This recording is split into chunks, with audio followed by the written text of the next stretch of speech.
Hoje nós vamos ter uma palestra com o tema Cristianismo Primitivo, e quem vai nos trazer é Álvaro Mordehari, mas antes eu vou falar um pouquinho sobre ele, apresentando para vocês. Álvaro Mordehari é expositor espírita, estudioso da doutrina espírita, do Evangelho e do Antigo Testamento. Ele fala com fluência o hebraico, entre outras línguas. Ele realiza palestras e conferências espíritas por todo o Brasil e pelo exterior também. Ele é fundador e coordenador de diversos grupos de estudos espíritas em São Paulo e na Bahia, onde residiu. E ele é fundador aqui em São Paulo do grupo espírita Cisco de Luz. Então, com muito carinho, nós vamos receber Álvaro Mordehari.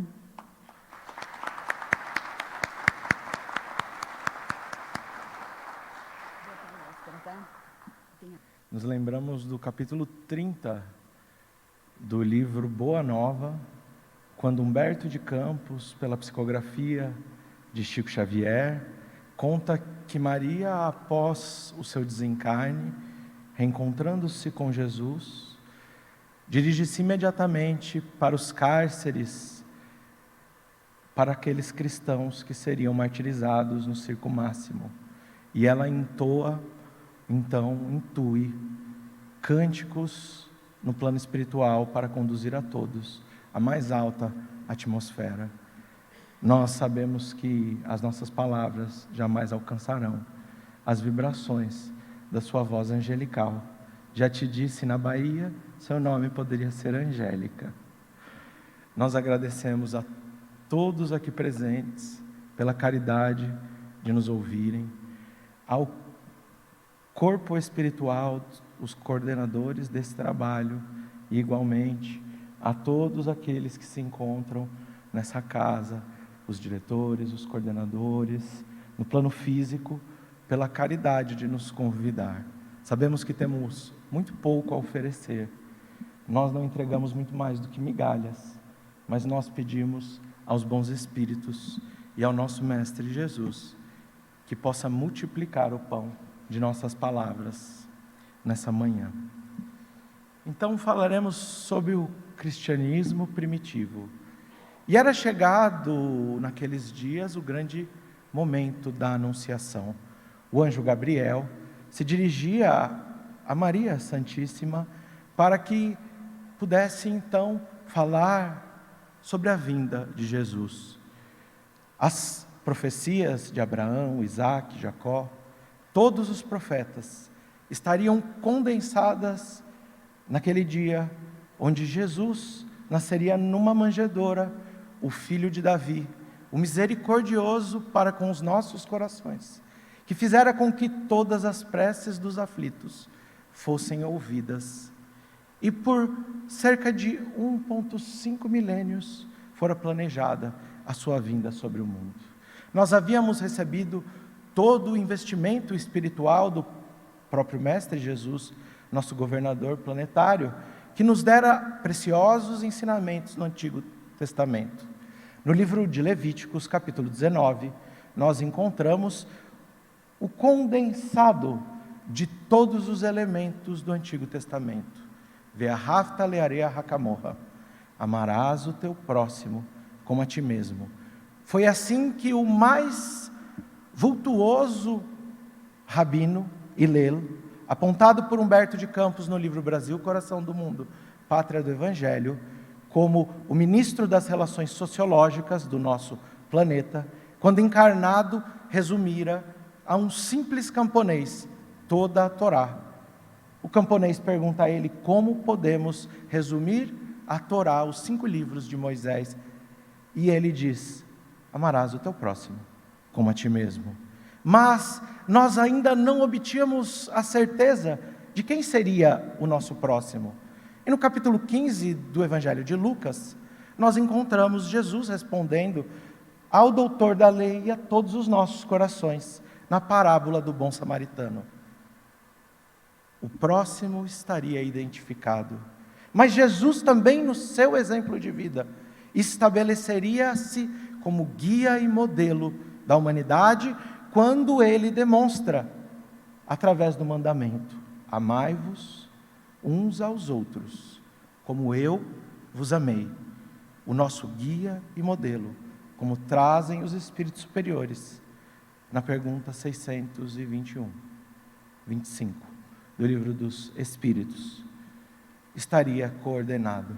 Mas ainda era necessário combater aquilo que é demonstrado no Antigo Testamento, como as muralhas que cercavam Jericó. Quando Josué, naquela emblemática imagem, muitas vezes reproduzida nos filmes, nas novelas e no imaginário humano, quando Josué aproxima-se com o povo de Israel e a cidade de Jericó era murada, como os nossos corações. As muralhas do egoísmo ainda estariam a ser combatidas. E Jesus deixa o maior de todos os mandamentos. E o mais importante, mais comentado por Emmanuel. Ele comenta por mais de 50 vezes: amai os vossos inimigos. Para que as muralhas do egoísmo humano pudessem então ser derrubadas de uma vez por todas. Mas quem seriam aqueles que, após a crucificação do Cristo, conduziriam todos esses ensinamentos para a posterioridade, para a humanidade? Nós encontraríamos homens um tanto quanto intempestuosos como Simão Pedro. Encontraríamos também João e Tiago, os filhos do trovão, com toda a agressividade ainda pautada nos seus corações. Homens paupérrimos como Bartolomeu. Homens que inspiravam a dúvida e a incerteza como Filipe. Homens não prontos a receber em uma única encarnação o convite do próprio Cristo para a transformação. Judas, que recuperaria os seus caminhos no curso do próximo milênio. Nós encontraríamos homens abastados de dinheiro, como Zaqueu. Nós encontraríamos, em todos os casos, homens e mulheres, como nós aqui presentes, extremamente imperfeitos e necessitados do Evangelho para transformarem-se e não por encontrarem-se prontos a viver a mensagem do Cristo. Nós seríamos os condutores através desse convite de Jesus. Mas como seriam reconhecidos os discípulos de Jesus? No cristianismo primitivo, que leva a mais autêntica mensagem vivida por quase 4 séculos. Quase 4 séculos. Como seriam conhecidos nos dias de hoje, quando o Consolador prometido ou o cristianismo redivivo, na voz dos Espíritos, nos convida? Jesus deixou bastante claro a todos nós: os meus discípulos serão reconhecidos por muitos se amarem. O maior de todos os desafios para revivermos o cristianismo nos dias de hoje. Conta-nos a psicografia de Chico Xavier pelo espírito Neio Lúcio, no livro Jesus no Lar, que certa feita Zebedeu, pai de João e Tiago, os apóstolos, encontrava-se reunido com Jesus. E ele, então, um pouco em dúvida sobre como viver essa fraternidade sincera e por que viver para exemplificar o cristianismo, pergunta a Jesus: conte-nos uma parábola. E Jesus começa então uma parábola, dizendo que certa feita um mensageiro em hebraico malach, malach significa anjo, um anjo ou um mensageiro divino se aproxima dos homens, em uma região onde encontrávamos toda uma conturbação, a violência, a inquietação, os conflitos familiares, os conflitos entre as nações.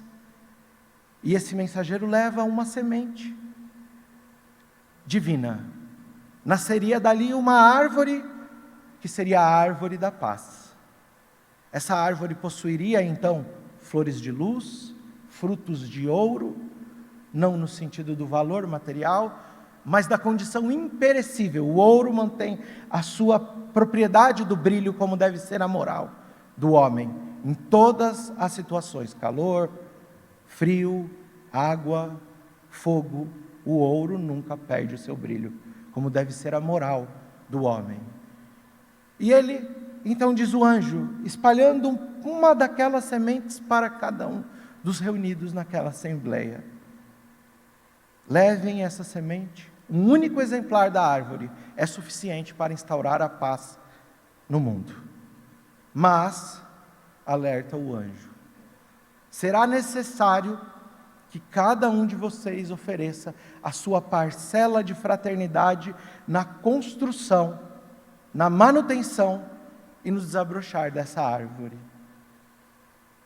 Um possuiria a condição de espantar os insetos, outro possuiria o adubo, outro a água mais pura, outro a propriedade com o solo adequado, mas nenhum dos homens possuiria todos os elementos à sua disposição, para que aquela árvore da paz pudesse brotar, florescer e frutificar. Era necessária a união dos homens. Conta Jesus a Zebedeu que todos os homens levaram aquelas sementes, mas cada um sob a condição e sob a vontade de se tornar o tutor daquela árvore, e cada um sob o auspício da vontade, ou melhor, sob o precipício da vontade egoística. Levou a semente, plantou em sua propriedade. Jesus conta que essa é a história da humanidade para com o Evangelho e para com nós, espíritas, que somos religiosos falidos de outras encarnações, como nos diz Dr. Bezerra de Menezes, em uma série de psicofonias e psicografias, por Divaldo, Chico e outros médiuns. Nós queremos levar essa semente e oferecer tudo o que possuímos, que é muito pouco para Jesus, sem o amor ao próximo. E quando nós olhamos o cenário do cristianismo primitivo, o que possuíam aqueles homens e mulheres que ali viveram na essência mais suprema, o amor ao próximo, o amor a Deus e o Evangelho? Eles possuíam não mais do que o fogo para queimar-nos como tochas humanas diante de Nero, não mais do que as feras do circo romano, e não muito mais do que a espada para decapitar os cidadãos romanos, como foi feito com Paulo. Esse era o incentivo para vivermos a verdadeira fraternidade e conjugarmos uma luz naqueles dias. Não digo como um cristão primitivo, mas eu digo porque esses nobres espíritos encarnam e encarnaram o Espiritismo e são os tutores de nossa doutrina sacrossanta dos Espíritos. Esses Espíritos conduziram através do seu próprio sacrifício e de um amor talvez incompreendido a Jesus Cristo e ao próximo, aos martírios do circo. Isso é muito bem descrito no livro Ave Cristo. E nós encontramos ali a história de um homem, um escravo, Rufo. Rufo vivia na região das Gálias, atual França, mais especificamente na cidade de Lyon, atualmente, onde nasceu o codificador, onde em um acordo espiritual realizado por São Luís, o governador espiritual da França, e Ismael, o governador espiritual do Brasil, pela honra do sacrifício dos últimos cristãos que levaram o cristianismo em sua essência. A doutrina seria codificada na França, e o codificador nasceria na cidade onde foi derramado o sangue dos últimos mártires do cristianismo primitivo. Ali, o escravo Rufo, por volta do 3º século, estaria então encarnado, e ele trabalhava em uma propriedade. Eram 2 proprietários, Tassiano, que era mais novo, era enteado do real proprietário daquela fazenda, ele havia obtido seu pai assassinado. E todos culpavam os cristãos pelo assassinato do seu pai. As pestes que se davam naquelas regiões também eram imputadas como culpa aos cristãos. Mas Rufo era conhecido como um verdadeiro cristão. Tassiano, ele estava se casando, iria morar naquela propriedade, ele falou: eu quero uma certeza, que nenhum cristão esteja em minha propriedade. Ele então ergue um altar para a deusa com D minúsculo Cibele, e pede com que façam uma fila bastante grande. Todos os escravos seriam conduzidos para prestar as suas homenagens à deusa Cibele. Eles falam a Rufo: fica por último. E cada um daqueles escravos presta sua lealdade àquela deusa romana e ao Império Romano. Quando chega a vez de Rufo, ele diz: não. Devo lealdade ao nosso Senhor Jesus Cristo. Devo fidelidade aos meus patrões e a obediência ao Império Romano. Mas jamais me dobrarei a uma deusa de pedra, que não possui os caminhos para sanar o egoísmo e o orgulho que ainda habita no coração dos homens. Naquele momento, Tassiano chega a Rufo e diz: é melhor que se lembre a sua condição de servo. Servo, sim, e com lealdade servi por toda a minha vida, mas livre em espírito, para adorar apenas a Jesus Cristo como Salvador da humanidade. Tassiano pega o chicote e manda com que deem 3 chicotadas bastante dolorosas, e ele diz: Rufo, a dor é apenas um caminho para a elevação de meu espírito. Prosseguirei com lealdade, servindo a Jesus. Ele então é deixado nu, amarrado com suas mãos para trás e torturado com incontáveis chicotadas. Eles desistem daquele momento por um tempo, e numa grande festa que existia, organizada pela autoridade política maior daquela região das Gálias, Questor Quirino, ele reúne uma série de cristãos e toda a assembleia dos mais elevados cargos políticos. E ali ele resolve então sacrificar 6 cristãos para divertir a noite daqueles que ali se encontravam. Esses 6 cristãos são martirizados, e Tassiano, quando vê aquilo, fala: vou fazer na minha propriedade. Manda, mais uma vez, organizar toda a cidade como plateia para observarem se Rufo continuaria com a sua fidelidade a Jesus. Rufo é trazido diante do altar com toda aquela assembleia, e então dizem a ele: é necessário que você, mais uma vez, tenha a última oportunidade de jurar fidelidade ao imperador e à deusa Cibele.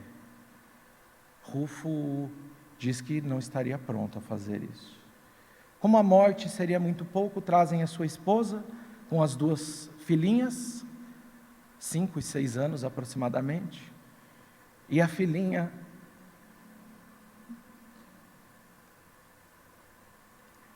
mais nova grita: abjura, papai, abjura ao Cristo.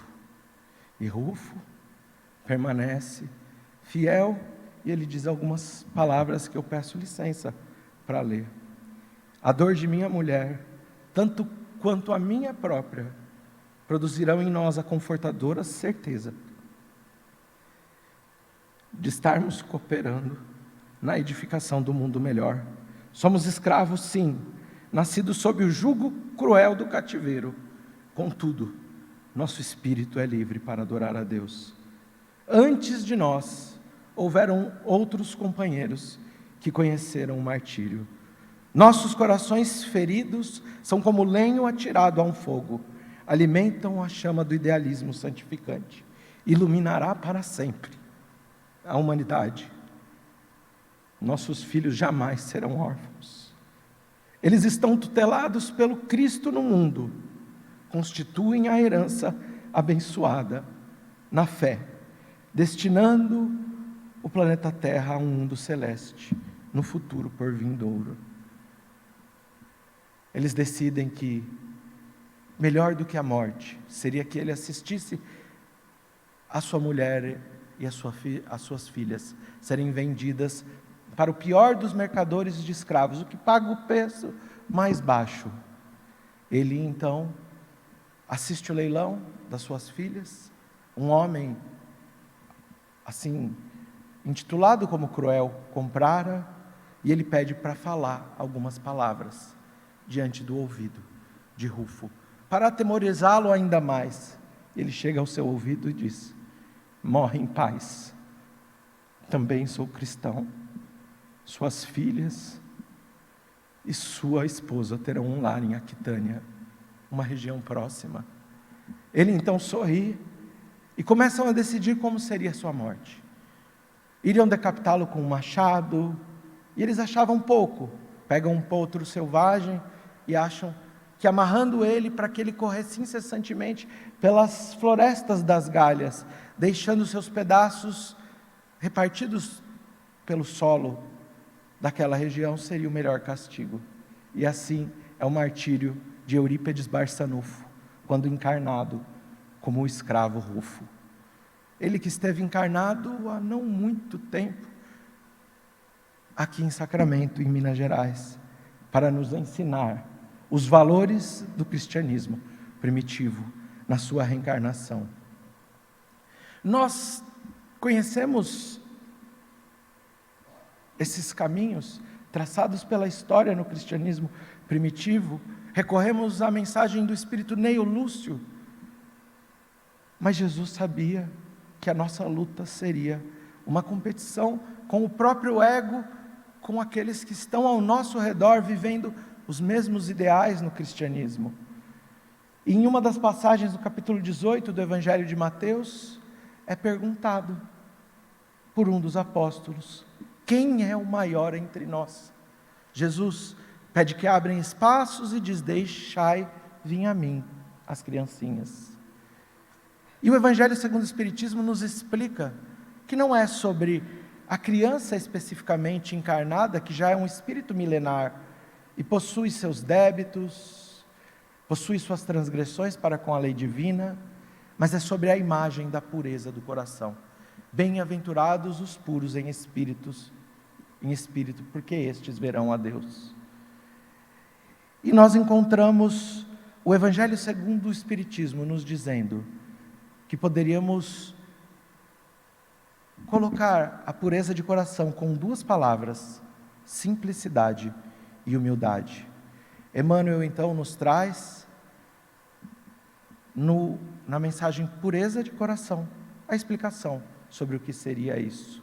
Emmanuel nos diz que nós deveríamos estar desprendidos de todos os aspectos exteriores, que nós não deveríamos olhar as roupas douradas, que existem homens que trajam linho, mas possuem um lodo pútredro na consciência. Existem sacerdotes religiosos com hábitos, com roupas bastante alinhadas, mas no fundo, impiedade e negação do bem.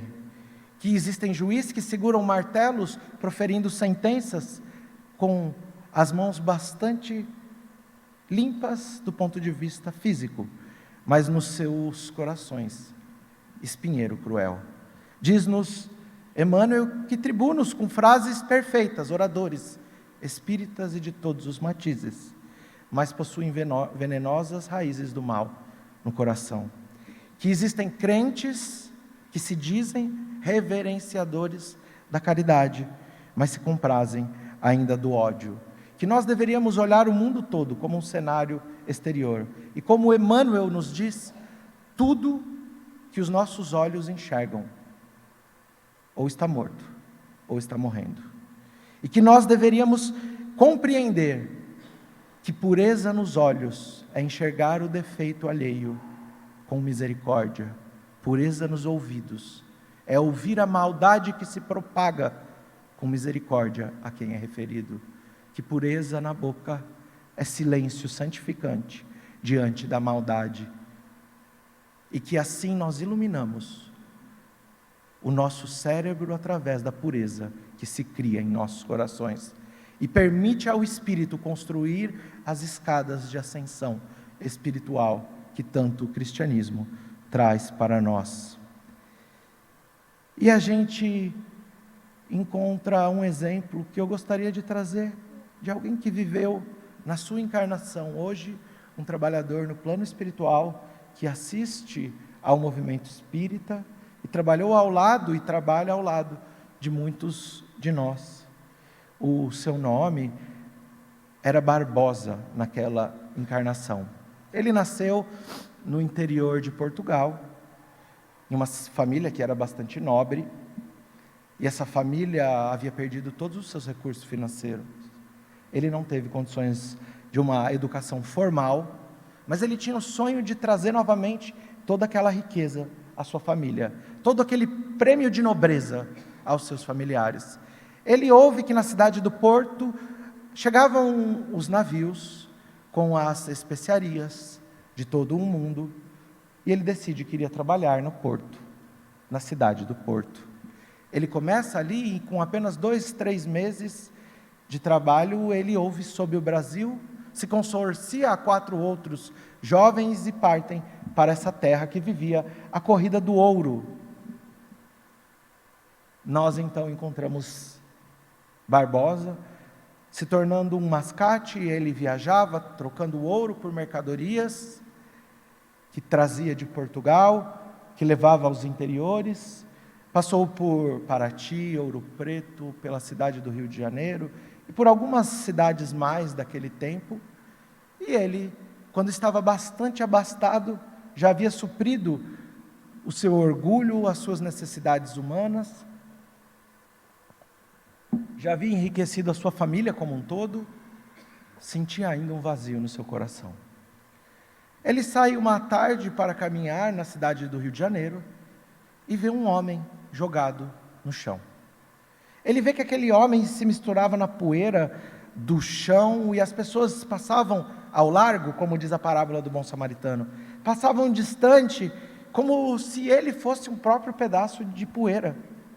Ele decide que seu coração precisava de auxiliar. O homem, ele se dirige a ele, vê que o homem ardia em febre, decide que levaria ele a uma hospedaria, leva a uma hospedaria, começa a proferir os cuidados para aquele homem que lhe diz: eu fui assaltado, eu estou muito doente. Ele vê que não podia deixar aquele homem sozinho, permanece junto dele, quando em dado momento, aquele homem começa a dizer a ele: Barbosa, eu te reencontro, depois do seu coração buscar mais uma vez a nobreza da vida material. Mas é chegado do velho servidor do Cristo retornar à minha seara de trabalho. Segundo conta Barbosa, que se tornaria Frei Fabiano de Cristo, ele recebera o convite do próprio Cristo naquele dia. Ele parte para sua casa e muito provavelmente, sem conseguir dormir com aquele convite, depois de muitas horas adormece e vê um homem com as roupas vestidas em saco e uma corda branca amarrada em meio à cintura. Ele cai de joelhos e diz: Francisco de Assis. Estava ele em espírito, convidando Barbosa para deixar as roupas douradas do mundo, para viver na servidão do amor ao próximo, para viver a essência do cristianismo primitivo. Barbosa dá todos os seus bens aos pobres, se intitula então batizado Frei Fabiano de Cristo, e ele prossegue no seu trabalho até os últimos dias de sua vida, como poderoso médium de efeitos físicos, como servidor incansável do Cristo. Conta a sua biografia que, certa feita, onde ele passa a viver naquele convento de Santo Antônio como franciscano. Os escravos que procuravam o seu auxílio para curarem as suas chagas, certa feita chegam correndo e falam: Frei Fabiano de Cristo, Fabiano, o nosso feitor, aquele que castigava, diante do sol quente, estava febril e cai desmaiado. Eles ficaram na dúvida se deixavam ele morrer e se vingavam de todo aquele ódio, ou se aproveitavam aquele momento para levar ele para Fabiano de Cristo. E eles levam ele, e eles pedem: faz por ele o que fazem por nós, o que fazes por nós. Fabiano de Cristo olha ao escravo que estava mais açoitado, seu corpo era apenas cicatrizes, e ele diz: você, trazendo um copo de água, faça uma prece e peça para Deus dar a vida novamente ao feitor Silva. Mas bem eu que vivo as dificuldades do Cristo. É necessário para se tornar um autêntico cristão o amor incondicional, mesmo àqueles que nos agridem. Ele então faz uma prece e coloca lentamente o copo de água na boca do feitor, que abre os seus olhos e enxerga aquele escravo que ele tanto mal fizera, salvando a sua vida. É contado que ele continua como feitor, mas não mais com a violência tão imperiosa em suas mãos. Nós então encontramos Fabiano de Cristo, gerando uma série de polêmicas junto àqueles que estavam ali junto dele. Fabiano de Cristo, um espírito de altíssima envergadura, mas os que estavam juntos olhavam para ele e muitas vezes diziam: o que Fabiano está fazendo? O responsável no convento Santo Antônio, ou no mosteiro Santo Antônio, de entregar os alimentos aos pobres aos finais de semana, chegou ao superior Boaventura, Frei Boaventura, e diz a ele: Frei Boaventura, Fabiano não para de nos atrapalhar. Todos que chegam aqui para pedir os recursos materiais, imediatamente perguntam onde ele está e vão para a enfermaria. Ele fala: eu vou verificar isso no próximo final de semana. Ele vai até a enfermaria e tinha uma multidão de pessoas rodeando Fabiano de Cristo, que falava. Ele pede licença e chega e fala: o que você está a fazer? Alguns nem passam para buscar os alimentos, vêm direto para cá e fica atrapalhando o serviço do outro frei. Ele fala: eu estou a falar do Evangelho. Após Jesus oferecer o pão material e o peixe na multiplicação dos pães e peixes, ele ofereceu a palavra consoladora. Mas o que tanto falas? Eu falo sobre a consolação das dores, dos aflitos. Eu falo sobre a promessa do reino de Deus no coração dos homens mais simples da terra. E aquele então, seu superior, olha a Fabiano e diz: a partir de hoje, você é o responsável por entregar o pão do Espírito a todos que buscam o pão da carne, o pão da matéria. E ele permanece se dedicando e trabalhando incansavelmente. Paulo de Tarso, na Epístola aos Coríntios, fala sobre um filósofo grego, traz a sua mensagem sem explicitá-lo, Dionísio de Halicarnasso. E Dionísio, ali na conjuntura de Paulo, que escreve aquela comunidade cristã primitiva, onde Dionísio fala sobre a constituição de uma cidade-estado, no ano 39 a.C., mas Paulo, como conhecedor, fala sobre a constituição de uma comunidade cristã primitiva, como a que almejamos viver, dentro dos mais diversos centros espíritas e veneráveis federativas, como a qual nos encontramos. E ele diz que cada um de nós é uma parte de um corpo físico.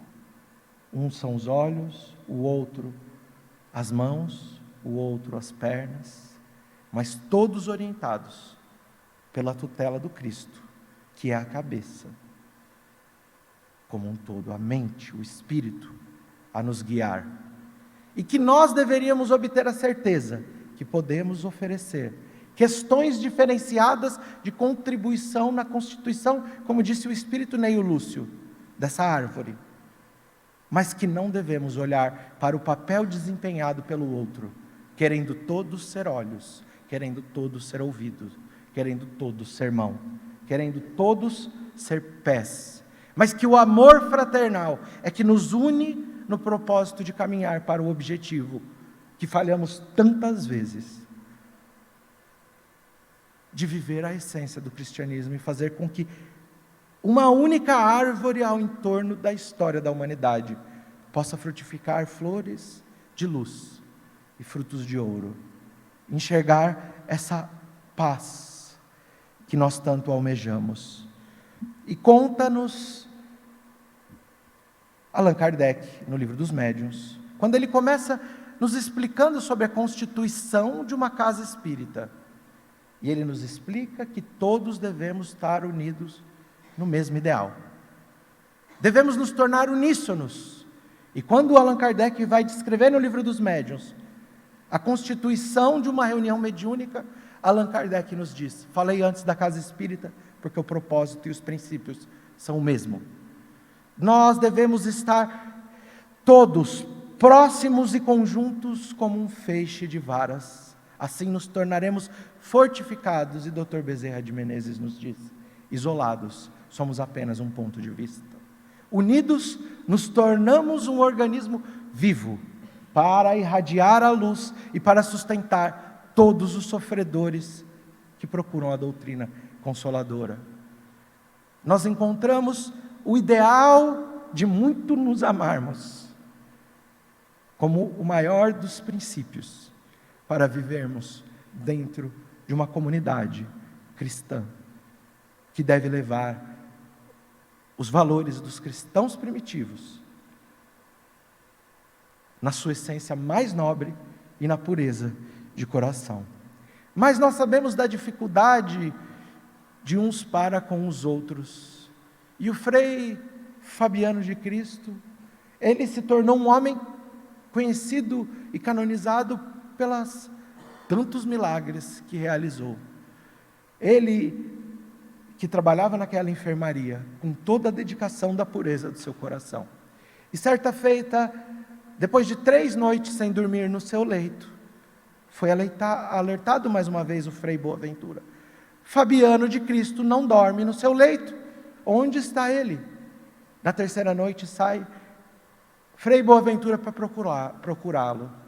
Ele chega na enfermaria e vê ele encostado numa parede entre 2 leitos. Ele fala: você, Fabiano, por que não se encontra no seu leito? Já se encontra com as suas pernas todas adoentadas. Ele tinha erisipela e não oferecia nenhum tratamento a si. Você quer por acaso buscar o suicídio?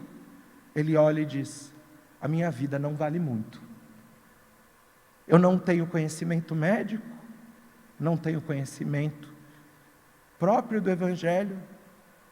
A única coisa que tenho é meu coração puro para oferecer em amor aos que sofrem. Esses 2 que se encontram deitados não são apenas doentes do corpo físico, mas são doentes do espírito. Eles acordam à noite tendo sido abandonados pelos seus familiares e se sentem sozinhos. A minha companhia, que não é valiosa para nenhum homem, para eles, é digna. Frei Boaventura parte no silêncio da autoridade moral daquele espírito.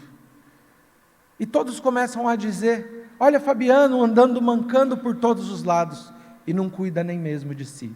E ele sempre falava: a minha vida vale muito pouco. O que me vale é o serviço e o amor ao próximo. Fabiano, então, um dia, Boaventura chega a ele e diz: eu te dou uma ordem, você tem o voto de obediência, que amanhã, quando o médico vier à nossa enfermaria, ele deverá tratar as suas pernas. E ele fica bastante envergonhado, porque as suas pernas fediam a podridão, eram apenas pus, e ele envolvia em muitas faixas. E ele diz, tá bom. Quando o médico chega, começa a tirar aquelas faixas que o cheiro deveria ser de podridão, um cheiro de rosas se espalha pelo ambiente. Ele diz ao superior, ele passou perfume nas pernas. E isso está errado, ele não podia ter feito. Ele é chamado por Frei Boaventura. E Frei Boaventura então diz, por que você fez isso? Ele fez, eu não fiz. Eu apenas passei a noite fazendo preces e dizendo que nenhum ser humano merecia sentir a podridão do meu espírito, manifestada na carne. O odor do meu espírito. E eu pedi a Deus, e eu peço desculpas, porque eu reconheço o meu orgulho de não querer demonstrar a podridão do meu espírito. Somatizada as pernas. E assim era a vida dele, seria talvez suficiente para que nós tivéssemos admiração por todos aqueles que servem ao nosso lado. E que a gente insiste tantas vezes em encontrar os problemas e os defeitos, nos afastando da essência do cristianismo primitivo. E eu já vou quase terminar, só mais 1h30. Mais 2 historinhas só, e eu vou encerrar. E o Frei Fabiano de Cristo, certa feita, arrastando as suas pernas, encontra-se com Frei Boaventura e mais 2 outros freis. Fala lá vai Frei Boaventura se aproveitando da inocência dos homens e dizendo dos milagres que parece fazer, mas apenas explorando a ignorância. Olha ele arrastando as suas pernas. Quer ver como ele é um mentiroso? Eu vou inventar uma história aqui. Fabiano, e ele vem arrastando as suas pernas. Tem uma senhora no final da rampa que desce o convento. E ela disse que não tinha ninguém para socorrer ela. Será que você não podia socorrê-la? E ele fala, eu vou imediatamente. E vai arrastando as suas pernas. Quando ele é passado 40, 50 minutos, Boaventura, que encontrava-se ainda conversando com seus amigos, vê ele retornando, fala, como foi, meu irmão? Encontrou a senhora? Ele falou, encontrei. E ele já sorrindo, porque ele havia inventado, como ela era? E começa a traçar a descrição, que vai deixando Frei Boaventura um tanto quanto conturbado, porque ele começa a descrever a sua mãe. Ele fala, inclusive, ela disse que te conhecia, e mandou que eu entregasse essa medalha de prata. Frei Boaventura começa a chorar e diz, é de minha mãe, mas ela é morta há 2 anos atrás. Foi sepultada com essa medalha. O espírito de sua mãe teria se materializado, segundo a sua mediunidade de efeitos físicos, que inequivocadamente foi grandiosa. Ele então se sente um tanto quanto fragilizado por tudo que proferira contra Fabiano de Cristo, reconhecendo tardiamente o exemplo de amor que podemos encontrar nos nossos companheiros de trabalho espírita. E para encerrar, nós conhecemos a passagem do Evangelho, onde Jesus chama, na última ceia, quando celebrava a Páscoa judaica, antes da sua crucificação, junto dos apóstolos, ele começa a lavar os pés de cada um daqueles apóstolos. Quando chega a vez de Simão Pedro diz, os meus pés tu não lavarás, Senhor, mas se eu não lavar, não terás mais parte comigo. E ele fala, então pode lavar as minhas mãos e a minha cabeça. E Emmanuel traz o seguinte questionamento, por qual razão Jesus Cristo, nosso Senhor, lavou os pés e não a cabeça? Lavou os pés e não as mãos. E Emmanuel comenta para nós, dizendo, e agora eu já vou encerrar de verdade. Essa história também é só uns 30 minutos. Brincadeira, já está acabando. Porque Jesus não lavara a cabeça e as mãos. E ele então, diz-nos Emmanuel, que na cabeça nós possuímos a faculdade de pensar, que permite ao livre-arbítrio do homem construir um amanhã através do racionalismo. Nós possuímos os olhos para enxergar a direção onde devemos prosseguir. Nós construímos um novo caminho pelo olhar. As mãos, elas oferecem o trabalho ativo nas obras de caridade, nas obras do progresso e em tudo aquilo que construímos no mundo. Mas os pés guardam as marcas dos charcos, dos pântanos em que caminhamos no nosso passado. E ao se aproximar para que Jesus lavasse os pés dos seus apóstolos, como diz ele no futuro, que todo cristão deveria lavar os pés daqueles que caminham lado a lado. Lavar obtendo a certeza das dores que carregamos, pelos equívocos do passado, porque como diz Emmanuel, somos apenas um amontoado de pedras nas construções dos equívocos de milênios onde nos mantivemos completamente distante da lei divina.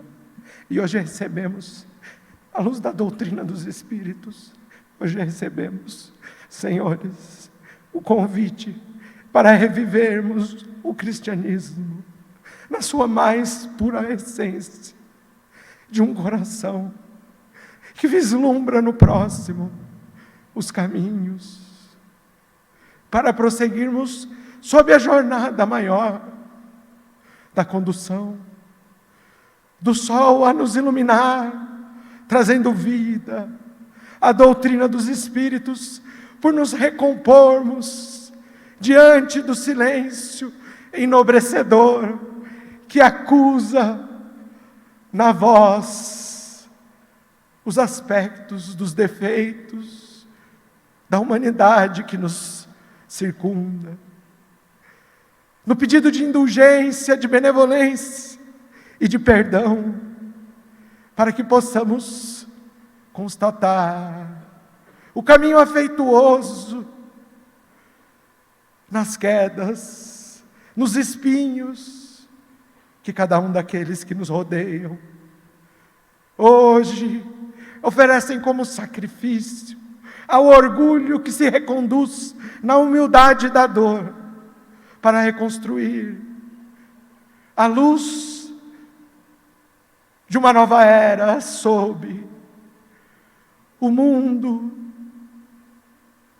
que, diante de tantas trevas ao nosso entorno, requisita corações puros de senhores, de senhoras, de crianças, de jovens, de criminosos, de obsediados, para reconstruírem o cristianismo primitivo, sob a tutela da luz dos cristãos primitivos que ofereceram como sacrifício o exemplo dos caminhos a serem percorridos por nossos corações, que diante da porta larga das escolhas sacrifica no altar do coração o orgulho e o egoísmo para viver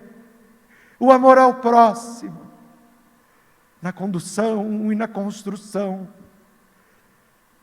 do cristianismo redivivo, das vozes consoladoras dos Espíritos,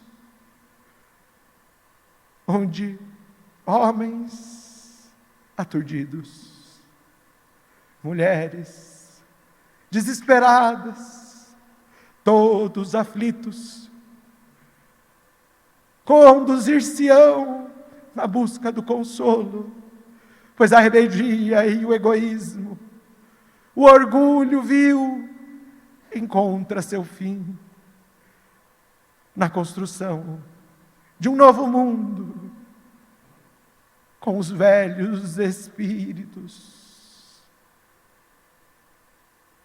ainda repletos de débitos, mas esperançados pela luz do Evangelho que cintila, como o fogo do dia de Pentecostes, trazendo os espíritos, por mais que os homens os tivessem calado. As mesas rodaram nos salões da Paris, iluminada pelo conhecimento humano, mas necessitada do conhecimento moral, das verdades, das leis que regem o espírito. Senhores e senhoras, somos todos nós, os trabalhadores da última hora, os responsáveis pela conduta de nossos corações, junto à luz translúcida de um coração puro, que trabalha por uma consciência tranquila. Abençoados sejamos pela tutela do Cristo e de nosso governador, no Brasil, coração do mundo, a pátria do Evangelho, Ismael. E assim, que estejamos todos sob a tutela do Cristo Consolador, do anjo Ismael, sob o impulso fraternal desse pobre servidor de todas as horas. Que assim seja, meus filhos.